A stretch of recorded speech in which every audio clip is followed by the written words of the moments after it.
Reading from the Psalms. For it was you who formed my inward parts. You knit me together in my mother's womb.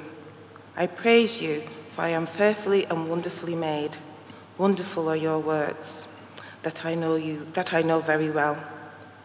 My frame was not hidden from you when I was being made in secret, intricately woven in the depths of the earth.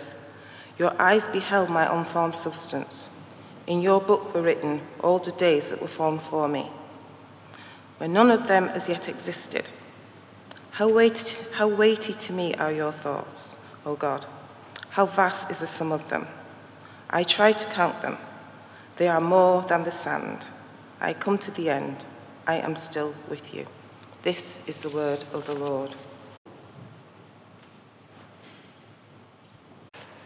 Now, last week, as you may remember, Alan Clayton promised that through the Advent, we're going to be looking at a minor prophet each week.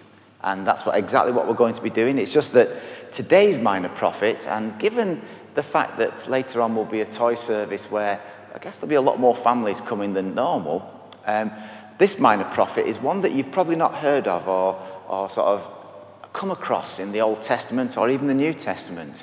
Because this particular minor prophet isn't there. Because the minor prophet we're going to be looking at in our service today that relates to Psalm 139 is this one. Woody from Toy Story. How many people are familiar with the Toy Story films? Yep, a few people. Okay, so Toy Story, as we know, the bunch of toys belonging to a child, and of course the toys come alive when the humans are out of the room, and they get all sorts of adventures and up to all sorts of different things happen to them and different stories. Now, of course, this year saw Toy Story 4 come out, and in Toy Story 4 we were introduced to a new character, because now the toys belong to another child called Bonnie. And Bonnie goes off to kindergarten for the very first time. And when she's in kindergarten, she makes, out of a plastic fork and some pipe cleaner and a bit of plasticine and some other bits and bobs that she sticks together, she creates Forky, which is a joy. Now, the thing about Forky is he's brought back, and she brings him into the bedroom, and the toys are all lying around, and she goes out, and of course they all spring up into life. And Forky decides that the place where he belongs is in, as they would say in America, the trash can, or the rubbish bin. So he spends most of the film trying to get back into the rubbish bin where he thinks he belongs, because that is made from rubbish and bits and bobs and all sorts of stuff. And Woody tells him, no, that's not where you belong. You're a toy now. You have been made by Bonnie, and you're special. You're important. You're valuable. In fact, she loves you because she made you. And you're treasured by her. But he's not quite convinced at this at first. So, of course, the adventures begin, because all the time he's trying to sort of run away and throw himself back in with all the rubbish. And the thing about it is that when you look at that Psalm 139, basically it talks about how God is involved in all of our creation process. That when we were being formed in our mother's womb, God knew us. God knew us, and God knew every detail about us. Even at that point in time, God thought we were wonderful, thought we were amazing, thought we were important, and loved us at that point in time. Before our face had been seen by our parents, and I know that circumstances can be different for different people, but before any of our parents saw our face, God knew it, and God loved us. The problem is that after we're born, and as we grow up, I guess for many, many people, they begin to sort of forget about God. And they start to ignore God in their lives, or even actively turn away from God, sometimes run away from God. And then they begin to maybe live lives that sort of, if you like, say that I'm just a piece of rubbish, or I'm a piece of junk, and I just deserve to be in the skip, or down the dump, or whatever it may be. As if God doesn't care anymore for us. However, What we need to realize and understand is even when we do that, even when we turn away and when we reject God, God will continue to love us because of who we are. Because even in those times, he thinks that we are precious, that we're valuable, we're special, and we're important. We know that classic verse that comes from Romans chapter 5, verse 8. God demonstrates his love for us in this, that while we were still sinners, Christ died for us. As we, during this Advent period, prepare to come and celebrate Christmas, to celebrate the birth of Jesus coming into our world. You've heard me say it before. God doesn't do that thing where he says, well, I'll tell you what. You sort yourselves out first. You go and see if you can clear up some of your own mess. And then I'll consider stepping into the world and showing you how much I love you. And Jesus doesn't turn around and say, well, once you've sorted yourselves out a bit, once you've got your heads together, then I'll consider going to the cross. God demonstrates his love for us in this, that while we were still sinners, Christ died for us. That sums up just how important we are, just how much God loves each and every one of us.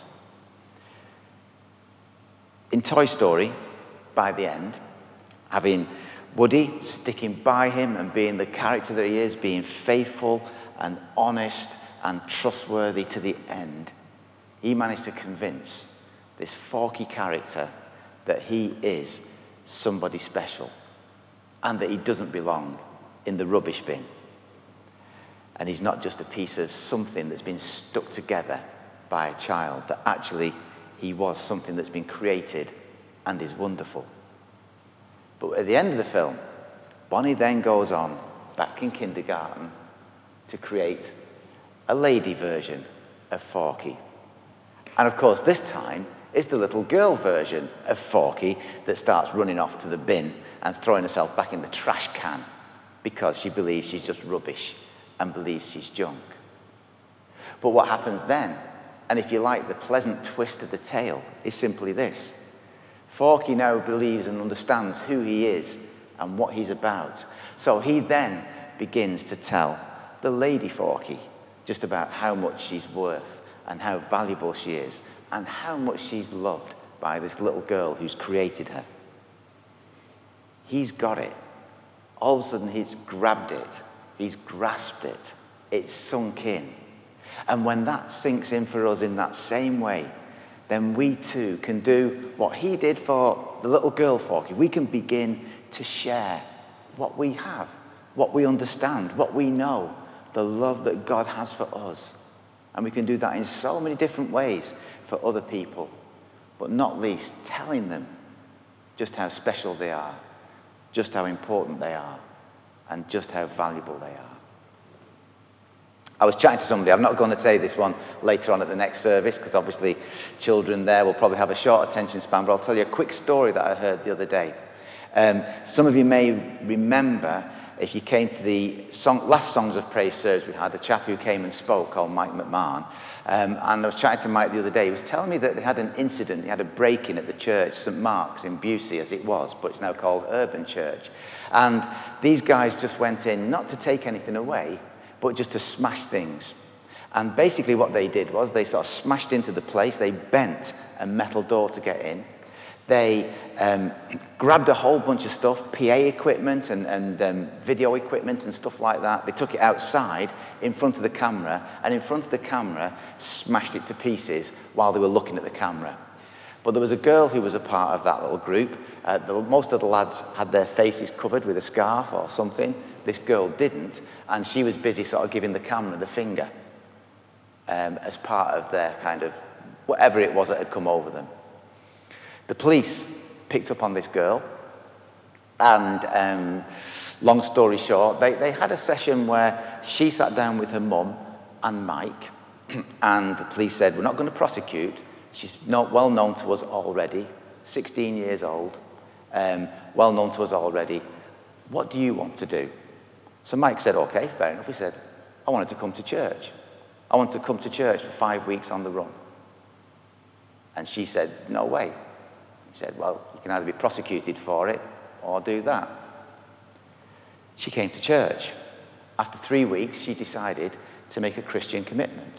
She then got involved with the youth group. She then got involved with certain other things and is now sort of serving in that church. Now, he said she's still a bit of a character, but she started to bring her friends along to some of these things as well. And they said, there's something different about her, and we want some of that. Incredible story from somebody. And one of the things that, you know what the most important thing he said to her that actually struck the chord in her life? He said, you're important, and I want to invest some time in you because God thinks you're important. And her response was, nobody's ever told me that before. Nobody's ever told me that I'm important. So, these things and those characters speak about human truths, and they are important messages and prophets to us today, if you like. And that's why it's such a wonderful story, because it can relate to life, even right now in our own town.